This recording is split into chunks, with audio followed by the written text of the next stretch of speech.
മുട്ടായി ഇഷ്ടപ്പെടാത്തവരായിട്ട് ആരും ഇല്ലെന്ന് പറയാം. നമുക്ക് എല്ലാവർക്കും ഇഷ്ടമാണ്. വളരെ വില കുറവാണ്, 10 രൂപയ്ക്കൊക്കെ കിട്ടും. നമ്മൾ ഒറ്റയടിക്ക് ഇരുന്ന് തീർക്കും. നമ്മുടെ കുട്ടികൾക്ക് നമ്മൾ സ്നേഹത്തിന്റെ പുറത്തൊക്കെ വാങ്ങിച്ചു കൊടുക്കും. പക്ഷേ ഇത് വളരെ ഡേഞ്ചറസ് ആയിട്ടുള്ള സാധനങ്ങൾ ഇതിനകത്ത് ആഡ് ചെയ്തിട്ടുണ്ട്. കാരണം ഇത് സ്ഥിരമായിട്ട് കഴിച്ചു കഴിഞ്ഞാൽ കുട്ടികളിൽ പ്രതിരോധശക്തി കുറയും, അതുപോലെ വിട്ടുവിട്ട് മാറാത്ത അസുഖങ്ങൾ ഉണ്ടാവും, അതുപോലെ അലർജി ഉണ്ടാവും, ആസ്മ ട്രിഗർ ചെയ്യാം, ഈവൻ ക്യാൻസർ വരെ ഉണ്ടാക്കാൻ കഴിവുള്ളതാണ് ഈ സാധനം. ഈ ജെംസ് എന്ന് പറയുമ്പോൾ പല കളറുകളും ഉണ്ട് അല്ലേ? അതിൻ്റെ അകത്ത് യെല്ലോ ഉണ്ട്, പിന്നെ പിങ്ക് ഉണ്ട്, വയലറ്റ് ഉണ്ട്, ബ്ലൂ ഉണ്ട് അല്ലേ? നമ്മൾ വിചാരിക്കും വെള്ള സേഫ് ആണ്. വെള്ള ഇല്ലല്ലോ, പക്ഷെ വെള്ളത്തിൽ ഈ സാധനം കുറച്ചു നേരം മുക്കി ഇട്ട് കഴിഞ്ഞാൽ അതൊരു വെള്ള കളറാണ്.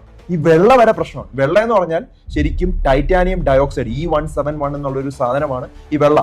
അത് തന്നെ പലതരത്തിലുള്ള പ്രശ്നങ്ങൾ ഉണ്ടാവും. നമ്മുടെ യൂറോപ്യൻ ഫുഡ് സേഫ്റ്റി അതോറിറ്റി 2022 മുതൽ ഇത് ടോട്ടലി ബാൻഡാണ്, ഉപയോഗിക്കാൻ പാടില്ല. അതാണ് നമ്മൾ ഇന്ത്യയിൽ കോമൺ ആയിട്ട് ഉപയോഗിക്കുന്ന സാധനം. ഇത് France, Germany, Netherland, Austria, Denmark, Norway, European union ഇത്രയും സ്ഥലങ്ങളിൽ ഇത് ബാൻഡാണ്. ഇപ്പോഴും ഇന്ത്യയിൽ